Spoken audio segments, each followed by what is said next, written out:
ఇక్కడ మీరు చూస్తున్న శ్రీరాముని విగ్రహంపై మరియు శివుని మీద ప్రతిరోజు ఉదయం సూర్యకిరణాలు అయితే పడతాయన్నమాట. ఈ ఆలయం ఎక్కడుందో చెప్తాను, రీల్ సేవ్ చేసుకోండి.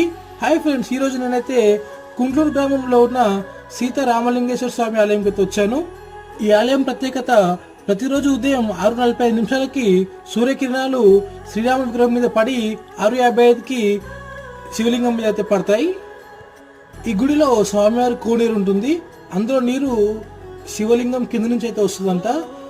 ఎంత వర్షం పడ్డా ఆ కోనేరు మునిగడిపోవడం కానీ దేవాలయంకి అయితే ఎటువంటి డ్యామేజ్ అయితే అవ్వలేదు. ఇదే విలేజ్ లో మనకి బ్రహ్మసూత్రం కలిగిన శివాలయం అయితే ఉంది. ఇక్కడ స్వామివారి విగ్రహంపై మనకి బ్రహ్మసూత్రం అయితే ఉంటుంది. ఒకే ఊర్లో 2 ఆలయాలు అయితే ఉంటాయి. ఒకటి స్వయంభుగా వెలిసిన శివలింగం అనమాట. ఇప్పుడు మనం చూస్తుంది స్వయంభుగా వెలిసింది. ఫుల్ డీటెయిల్స్ వీడియో మన ఛానల్లో ఉంది, లింక్ బయోలో ఉంది, చెక్ చేయండి.